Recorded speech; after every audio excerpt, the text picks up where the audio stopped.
আপনি বারবার একটি শব্দ ব্যবহার করছেন মাননীয় প্রধানমন্ত্রী, এবং মাননীয় প্রধানমন্ত্রী এই শব্দটা নিয়ে অনেকেই অনেক ধরনের গুঞ্জন রয়েছে যে তিনি পদত্যাগ করেননি, তিনি এখনও বাংলাদেশের প্রধানমন্ত্রী। আবার রুমিন ফারজানা সহ অন্যান্য বিএনপির বা অনেক ব্যক্তিরাও কিন্তু এই কথাটি বলেছেন যে হ্যাঁ, শেখ হাসিনা এখনও প্রধানমন্ত্রী বাংলাদেশের বর্তমান সংবিধান অনুযায়ী।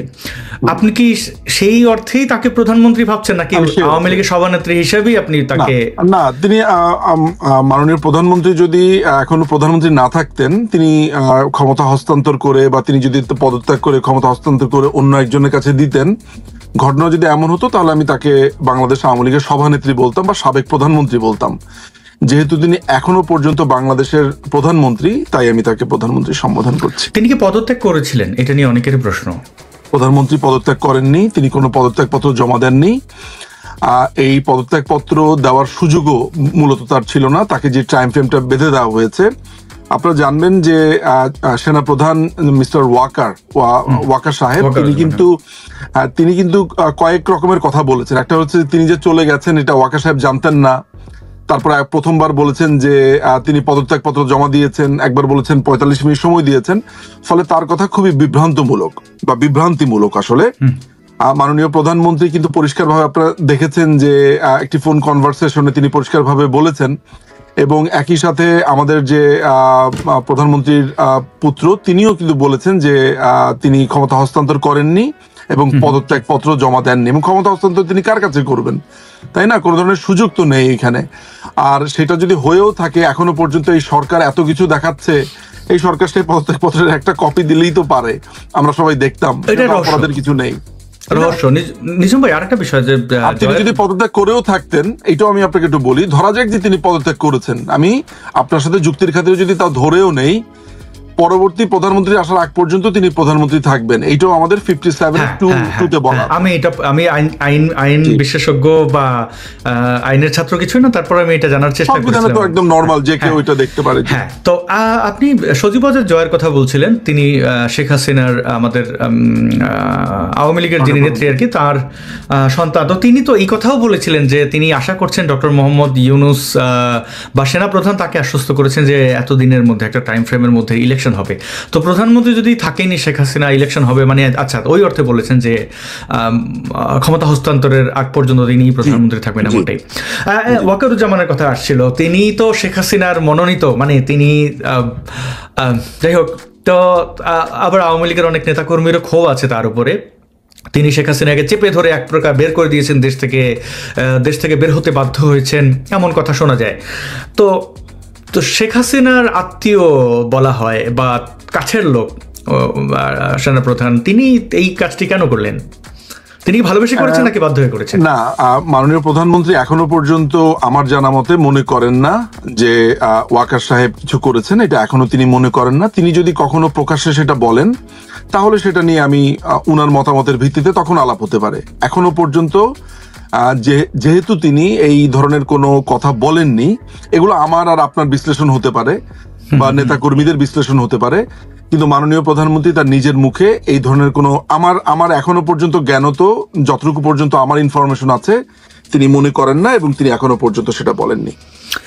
নিজম ভাইয়ের সাথে কথা বলতে খুব ভালো লাগে এই জন্য যে আপনি খুব সংক্ষেপে বড় প্রশ্নেরও ছোট করে উত্তর দেন, তাহলে প্রশ্নগুলো ছোট ছোটই হোক এবং দর্শক বন্ধুরাও এখানে প্রশ্ন করতে পারেন, এবং যাদের এই লাইভটি ভালো লাগছে, জায়গা আছে যেটাতে ইলাবোরেট করলে সমস্যা।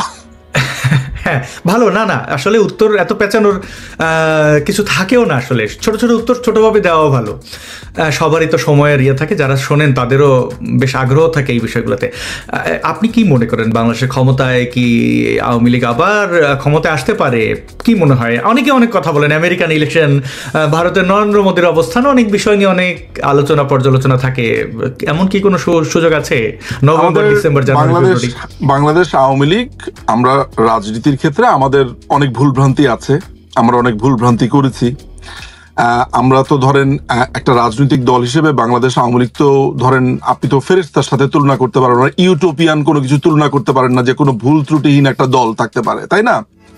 আমাদের ভুল ভ্রান্তি আছে, এবং যেসব জায়গাতে ভুল ভ্রান্তি আছে আপনারা তো অনেক ভুল ভ্রান্তি ধরে দিচ্ছেন, বলছেন, সমালোচনা করছেন, সেটা আমি ধরেই নেই যে আমাদের ভালোর জন্যই বলছেন, তা না হলে বলতে যাবেন কেন? হ্যাঁ, নিশ্চয়ই চাচ্ছেন যে এই ভুলগুলো যাতে আমরা শুধরাতে পারি। তবে মানুষের বলা অনেক ভুলের সাথে বা অনেক আলোচনার সাথে একমত না হলেও দল ব্যক্তিগতভাবে দলের যারা নেতাকর্মী আছে তারা কিন্তু এগুলো নিয়ে বৈঠক করছেন, আলোচনা করছেন এবং তারা মনেও করছেন যে কোন কোন জায়গাতে ভুল ছিল সেগুলোকে ঠিক করে নেতৃত্বর ব্যাপারগুলোতে একটা চিন্তা ভাবনা করে যে নেতৃত্ব নির্বাচনে, তারপরে হলো যে কিভাবে সামনের দিনগুলোতে তরুণদের কাছে যাওয়া যায়, এই ভুল ভ্রান্তিগুলো সমাধান কল্পে কিভাবে কি করা যায়। এবং সবচেয়ে বড় ব্যাপার হচ্ছে যে বাংলাদেশ আওয়ামী লীগ একটা 75 বছরের পুরনো দল। এই দেশ আর বাংলাদেশ, মানে বাংলাদেশ আওয়ামী লীগ আর বাংলাদেশ এই দুটোই সমার্থক। যদি বাংলাদেশ একটা আপনি যদি দেশটাকে একটা সন্তান হিসেবে বিবেচনা করেন, সেই সন্তানের অভিভাবক হচ্ছে বাংলাদেশ আওয়ামী লীগ। এটি আপনি যতই আর্গুমেন্ট করেন না কেন, একটা দল 75 বছর চালানো চারটিখানি কথা নাই। এই দীর্ঘ পথ চলাতে আওয়ামী লীগের ভুল ছিল, ভুল আছে এবং ভবিষ্যতেও ভুল হবে। এমন না যে ভবিষ্যতে ভুলহীন রাজনীতি করবে, সেটা মানুষজন ধরিয়ে দেবে। তবে আমার কাছে মনে হয় বাংলাদেশ আওয়ামী লীগ এখন ভাবছে যে তাদের কোথায় কোথায় ভুল ছিল, কোন কোন জায়গাতে উত্তরণের সুযোগ আছে, কাজ করবার সুযোগ আছে, সেই ব্যাপারে চিন্তা ভাবনা করছে আমি যতদূর জানি। আচ্ছা, আমরা আওয়ামী লীগ সরকারের পতন আক্ষরিক করতে বলেন, যে অর্থেই বলেন, এটা তো বাস্তবতা। একটা প্রশ্ন থেকেই যায় যে তিনি ভারতে চলে গেছেন, ভারতে না গিয়ে কি তিনি গোপালগঞ্জে যেতে পারতেন না?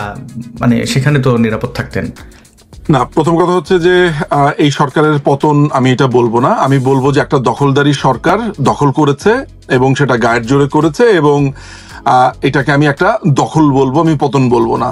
আর মাননীয় প্রধানমন্ত্রী বাংলাদেশ আওয়ামী লীগ থাকতে পারতো কি পারতো না, আমি আপনাকে শুধু একটা কথাই বলি যে প্রধানমন্ত্রী যদি চাইতেন, প্রধানমন্ত্রী ক্ষমতায় থাকতে পারতেন, এবং তিনি যদি সত্যিকার অর্থেই এই অর্ডারটা দিতেন আইনশৃঙ্খলা বাহিনীদের যে প্রোটেক্ট মি, তাহলে সেদিন মেসাকার হয়ে যেত। কিন্তু মাননীয় প্রধানমন্ত্রী এই রক্তপাতটা চাননি। যা রক্তপাত হয়েছে তাতেই তিনি শকড। এটা আমি খুবই দায়িত্ব নিয়ে বলতে পারি যে প্রধানমন্ত্রী কোনোভাবে রক্তের উপর দিয়ে রক্ত নিয়ে তিনি ক্ষমতায় থাকতে চাননি। এটা আপনার কাছে মনে হতে পারে যে তাহলে আপনি অনেক হত্যার রেফারেন্স টানবেন, সেগুলো আমি উত্তর দিতে রাজি আছি। কিন্তু একটা কথা জেনে রাখেন যে মাননীয় প্রধানমন্ত্রী ব্যক্তিগতভাবে খুবই শকড, এবং তিনি এই রক্তের উপর দিয়ে কোনোভাবে একটা দেশ পরিচালনা করতে কোনোভাবেই আগ্রহী ছিলেন না। ফলে সবার স্বার্থে তিনি সেখান থেকে সরে গেছেন এবং দখলদার বাহিনী সেই জায়গাটা দখল করেছে সবার স্বার্থে। আর আপনি যে গোপালগঞ্জের কথা বলছেন, সেটা হচ্ছে যেভাবে জামাত শিবির, হিজবুত তাহরীর ছেলেরা এই গণভবনে ঢুকে গেছে, যেভাবে তারা স্নাইপার এনেছে, তাদের হাতে অস্ত্র ছিল, মাননীয় প্রধানমন্ত্রী তাকে মেরে ফেলতো। আপনারা 1975-এ আমরা আপনার জাতির জনক বঙ্গবন্ধুকে আমরা সমালোচনা করি যে উনার তো 45 মিনিট 40 মিনিটের মতো সময় ছিল, তিনি কেন পালালেন না। আমরা যতই বোঝানোর চেষ্টা করি যে বঙ্গবন্ধু ট্রেডটাই এমন ছিল যে তিনি যেখানে আছেন সেখানেই থাকবেন, উনি মানুষটাই এমন। একই ঘটনা প্রধানমন্ত্রীর ক্ষেত্র, কিন্তু মাননীয় প্রধানমন্ত্রী সেই জায়গা ছেড়ে যাবেনই না, তিনি গণভবনে থাকবেন। রীতিমতো ছোট আপা, রেহানা আপা অনেকটা ওনাকে জড়িয়ে ধরে পায়ে ধরে কান্নাকাটি শুরু করেছে। সেখানকার যারা সিকিউরিটি অফিসাররা ছিল প্রত্যেকে তার কাছে রিকোয়েস্ট করে হাত জোর করে করেছে যে যারা স্যার ডাকেন তাকে বলছে স্যার আপনি চলেন, মানে সবাই ওইখানে একটা ইমোশনাল জায়গা তৈরি হয়েছে তাকে বাঁচানোর জন্য। প্রধানমন্ত্রী বলেছেন আমাকে যদি মারতে হয়, আমাকে যদি খুন করতে হয়, আমি এই জায়গাতে দাঁড়িয়ে থাকবো, আমার রক্তের উপর দিয়ে জনগণ যাবে, কোনো সমস্যা নাই, কিন্তু মুজিব কন্যা যাবে না। এটা আমি দায়িত্ব নিয়ে বলছি, এটা বলেছেন। কিন্তু সেখানে উনার ছোট বোন ছিলেন, সেখানে আরো আইন শৃঙ্খলা বাহিনীর কর্মকর্তারা ছিলেন, তারা এই দায়টুকু কোনোভাবে নিতে চান নাই, কারণ আজীবনের জন্য এই দায়টা তাদের কাঁধে আসবে। অনেকটা জোর করে প্রধানমন্ত্রীকে বলেছেন আপা আপনাকে এখান থেকে যেতে হবে, তা না হলে এরা, মানে এখানে যারা জনগণ এসেছে তারা এই জামাত শিবির, হিজবুত তাহরীর, এই যারা খুনে আছে, খুনে লোকজন এসেছে মেরে ফেলতো। সেই কারণেই তিনি সেখান থেকে তার আত্মীয় স্বজনরা তাকে বের করেছে। আদারওয়াইজ প্রধানমন্ত্রী মৃত্যুকে ভয় পান না। এমন অনেক কথা শোনা যায় যে শেখ হাসিনা ক্ষিপ্ত হয়ে সেনাপ্রধান সহ অন্যান্য সামরিক বাহিনীর সদস্যদেরকে বা নেতৃত্বের আছেন এমন কেউ, দায়িত্বে আছেন এমন ব্যক্তিদের উপর ক্ষোভ ছেড়েছেন, এই বলে যে তোমাদের আমি এই পোস্ট পদবি দিয়েছি, তোমরা ছাত্রদের উপর গুলি করো। মানে এটা আমরা প্রথম আলোতে দেখেছি, এবং প্রথম আলোতে এটাও দেখেছি আওয়ামী লীগের নাম প্রকাশ না করার শর্তে কিছু জ্যেষ্ঠ নেতারা বলেছেন যে শেখ হাসিনা তাদের কথা মন্তব্য শোনেননি, তিনি শুনেছেন পঞ্চপাণ্ডব টাইপের কিছু ব্যক্তিদের, এবং নাম উল্লেখ করেছেন আসাদুজ্জামান খান কামাল, হাসান মাহমুদ থেকে শুরু করে এই ধরনের ব্যক্তিরা শেখ হাসিনার কাছে নাকি মাঠ পর্যায়ের অবস্থান পৌঁছাননি, মাইরে ফেলবো ধরে ফেলবো এরকম একটা আচরণ নাকি হয়েছিল, মানে শেখ হাসিনাকে বুঝিয়েছেন যে আমরা আছি, এরকম কিছু। এখানে দুটো প্রশ্ন করেছেন আসাদ ভাই আপনি আমাকে। একটি প্রশ্ন হচ্ছে যে তিনি গুলি চালাতে কি বলেছেন কিনা, বা তোমাদেরকে আমি পদ পদবি দিয়েছি এই ধরনের কথা বলেছেন কিনা। আমি জানি না, যে আমি বাংলাদেশ আওয়ামী লীগে আমার কোনো পদ নেই, আমি পদহীন, কিন্তু আপনি জানেন, ফলে বাংলাদেশ আওয়ামী লীগের পক্ষে কোনো কিছু দায়িত্ব নিয়ে বলাটা আমার জন্য ঝক্কির। বাট আপনি জানেন, আমার যতটুকু এই পর্যন্ত আমার জানা মতে, এবং আমার জানার ব্যাপারে নিশ্চয়ই আপনার একটা ধারণা থাকবে, এবং খুবই অথেন্টিক জানাই সেটা, এখনো পর্যন্ত আমি আপনাকে বলছি, ওই জায়গাতে আমার জানার জায়গাতে আমি দায়িত্ব নিয়ে বলছি যে মাননীয় প্রধানমন্ত্রী এখনো পর্যন্ত কোনো আর্মি চিফকে বা কাউকে কোনো দোষী বলেননি, আমি শুনিনি, আমার জানা মতে তিনি এই ধরনের কোনো কথাবার্তা বলেননি। কেউ যদি বলেও থাকে তাহলে সেই দায়িত্ব হয়তো বা সেটা আমার অজানা, আমি সেই ব্যাপারে কোনো কমেন্ট করব না। কিন্তু মাননীয় প্রধানমন্ত্রী কাউকে কোনো দোষী সাব্যস্ত করেননি। তিনি এখনো ট্রমার মধ্যে আছেন, তিনি এক ধরনের শক্টের মধ্যে আছেন, বিশেষ করে তার নাগরিকরা, তার জনতারা সেখানে রক্তপাত তারা মারা গেছে, এই ব্যাপারটাতে তিনি এখনো ব্যথিত। তিনি এখনো মানুষের কথা ভাবছেন, এখনো তিনি জিজ্ঞেস করছেন তার আশেপাশের মানুষকে যারা তাদের সাথে যোগাযোগ হচ্ছে যে এই বিধবা নারীরা তারা ট্যাক্স পাচ্ছেন কিনা। উনি কিন্তু অনেক নারীকে আপনার দত্তক নিয়েছিলেন, তার মেয়ে আছে, কিন্তু দত্তক নেওয়া মেয়ে আছে, তারপরে অনেককে বিয়ে দিয়েছিলেন, একদম মেয়ে ছেলের মতো উনি পালতেন অনেককে, তাদের খোঁজ খবর নেন। তারপরে সবাই ঠিক মতো আপনার ওই যে তিনি যেটা চালু করেছিলেন বিধবা ভাতা, মুক্তিযুদ্ধ ভাতা, তারপর হচ্ছে বিয়ে ভাতা, নানান ধরনের, এগুলো এই সরকার এসে বন্ধ করে দেওয়ার পর উনি প্রচন্ড ব্যথিত হয়েছিলেন, এবং তিনি এখনো আমার জনগণই বলেন এবং তাদের জন্যই তিনি ব্যথিত। আর আপনি যেটা বলেছেন মাঠ পর্যায়ে যে ব্যাপারটা, সেটা আমি আপনাকে বলতে পারি যে এখানে নানান ধরনের নানা মুনির মত আছে। বাংলাদেশ আওয়ামী লীগ একটা মাল্টি ক্লাস পার্টি, এখানে যেমন একেবারে তৃণমূল পর্যায়ের একেবারে মানে মাটি লেগে থাকা রাজনীতিবিদ আছেন, একইভাবে এখানে কখনো ধরেন ওই অর্থে তৃণমূল রাজনীতি করেনি, ধরেন তৃণমূল রাজনীতিতে অনেক পরে এসছেন বা একেবারে নবীন, এই ধরনেরও আছে। এগুলো সবকিছুরই সংমিশ্রণ। আপনি জানেন যে এই দলে যেমন অনেক এলিট শ্রেণীও আছে, এই দলে একেবারেই প্রান্তিক শ্রেণীর মানুষরাও আছে। ফলে বাংলাদেশ আওয়ামী লীগ জায়গাটাই হচ্ছে একটা বৈচিত্র্যের জায়গা, যেখানে অনেক ধরনের ভাবনার সুযোগ আছে, এবং এই মিথস্ক্রিয়াটার সুযোগ কিন্তু বাংলাদেশ আওয়ামী লীগ করে দেয়।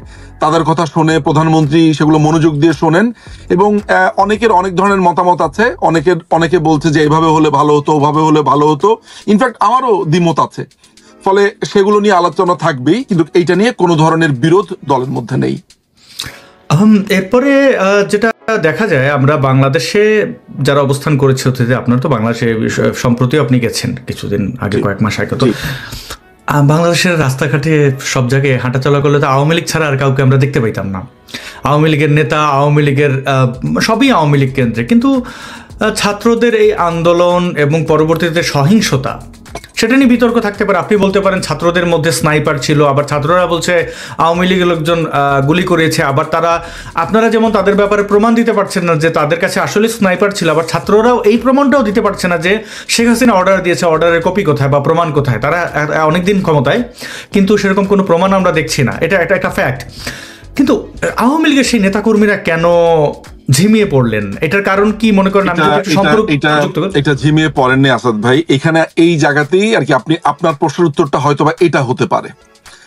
আমি আপনাকে একটা কথা বলি, সেটা হচ্ছে যে দেখেন, এখানে একটা খেয়াল করে দেখেন, আপনি জাস্ট এই সিনারিওটাই আমাদেরকে আজকে এই অবস্থাতে এনেছে, আবার এই সিনারিও আমাদেরকে আজকে অন্য জায়গাতে নিতে পারে, বা আপনি দেখেন কিভাবে ভাবেন। সেটা হলো বাংলাদেশ আওয়ামী লীগ কমপ্লিট ভাবে প্রস্তুত ছিল অ্যাট লিস্ট 10 লক্ষ লোক ঢাকাতে থাকবে সমাবেশে, আমাদের ওরকম প্রস্তুতি ছিল, আমার জানা মতে সেটা ছিল, এবং সেটা সম্ভবও ছিল।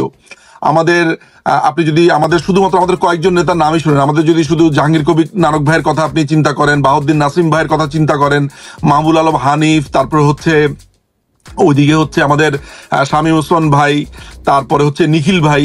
আপনি যদি এই 5 জন লিডারের কথা চিন্তা করেন, ইলিয়াস মোল্লা আপনার যদি মিরপুরের দিকে চিন্তা করেন, বা নিখিল ভাইরা ওইখানে, মানে 10 লক্ষ লোক আনা বাংলাদেশ আওয়ামী লীগের জন্য কোনো ঘটনাই ছিল না। আপনার জুলাইয়ের 20 তারিখ থেকে টানা বসে থাকতে পারতো, কিন্তু যেহেতু কারফিউ দেওয়া হয়েছে এবং কারফিউটাকে আমরা যদি সম্মান না করি, তাহলে কারফিউ আমরা দিয়েছি কেন? ওইখানে বলা হয়েছে কারণ সেনাবাহিনী যদি কাউকে ওইখানে গ্রেফতার করতো কারফিউর সময়, তিনি তো আর আওয়ামী লীগ আর বিএনপিকে বিবেচনা করতেন না। ফলে আমরা আইনকে সম্মান করেছি, আইনকে শ্রদ্ধা করেছি। যদি আমি বলি যে আমাদের স্ট্র্যাটেজিগত ভুলটা কোথায় হয়েছে, যে আমরা সেনাবাহিনীর এই ধরনের সিদ্ধান্ত নেওয়ার আগেই আমাদের নেতাকর্মীরা যদি সমাবেশে চলে যেত বা যেত, আমার কাছে মনে হয় সিচুয়েশন ডিফারেন্ট হতে পারতো।